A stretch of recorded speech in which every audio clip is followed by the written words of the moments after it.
ஜீவநீரோடை ஊழியங்கள் வழங்கும் இதயத்திற்கு இன்று ஒரு சிந்தனை. கவலைப்படும் நேரங்கள். நேரங்கள் இல்லாமையினால் சிலருக்கு கவலைகளும் அழுத்தங்களும் அதிகமாகின்றன.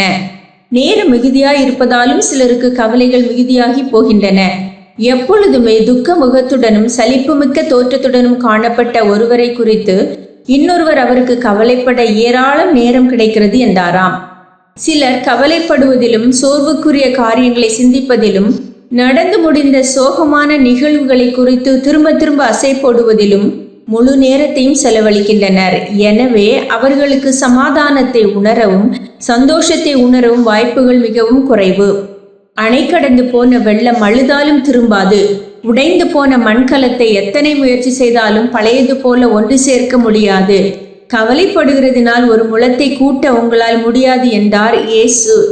கவலைகள் மிகுதியாவதற்கு நாம் போதுமான வேலைகள் ஏற்றிருப்பதும் ஒரு முக்கியமான காரணமாகும். நம்முடைய கவனங்களும் எண்ணங்களும் நினைவுகளும் வேறு எந்த பக்கமும் திருப்பப்படுவதற்கு வாய்ப்பின்றி போவதால் முழு நேர கவலையாளர்களாக மாற வேண்டிய கட்டாயம் நேரிடுகிறது. யோசேப்பிற்கு தன்னுடைய வாழ்வில் நிகழ்ந்த வேதனைக்குரிய நிகழ்வுகளால் கவலை அடைவதற்கு வாய்ப்புகள் அதிகம். ஆனாலும் அவன் அந்நிய நாட்டில் அடிமையாக மாறிய சூழ்நிலையில் தனக்கு கொடுக்கப்பட்ட வேலைகளை உண்மையோடும் பொறுப்புணர்வோடும் செய்திட அதிக கவனம் செலுத்தினான். அந்த வேலைகளின் மிகுதி கவலைப்படுவதற்கு நேரமில்லாமல் செய்துவிட்டது.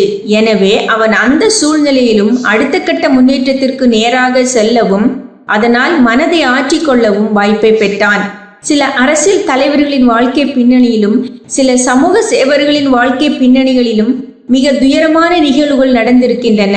ஆயினும் அவற்றால் அவர்கள் அதிகமாக பாதிக்கப்பட்டதில்லை. ஏனென்றால் அவர்களுடைய நேரங்களுக்கு ஏராளமான வேலைகளும் பொறுப்புகளும் உள்ளன. அவர்களுக்கு கவலைப்பட்டு கொண்டிருக்கவும் துக்கித்து கொண்டிருக்கவும் நேரங்கள் மிகவும் குறைவு. நலமான செயல்பாடுகளோடு நம்மை அதிகமாக ஈடுபடுத்த வேண்டும்.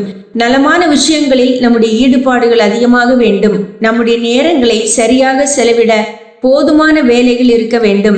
எல்லாவற்றுக்கும் மேலாக நாம் எங்கோ அமர்ந்து கொண்டு நமக்குள்ளேயே புலம்பிக் கொண்டிராமல் தேவ உறவினை தேடி தேவனோடு நம்முடைய மனப்பாரங்களை பகிர்ந்து கொள்ள வேண்டும். நம்மை படைத்தவரோடு ஐக்கியமாயிருக்க போதிய நேரங்களை கொடுக்க வேண்டும். அங்கே கவலைகளின் வேகம் குறையும், ஆறுதலின் அரவணைப்புகள் பெருகும்.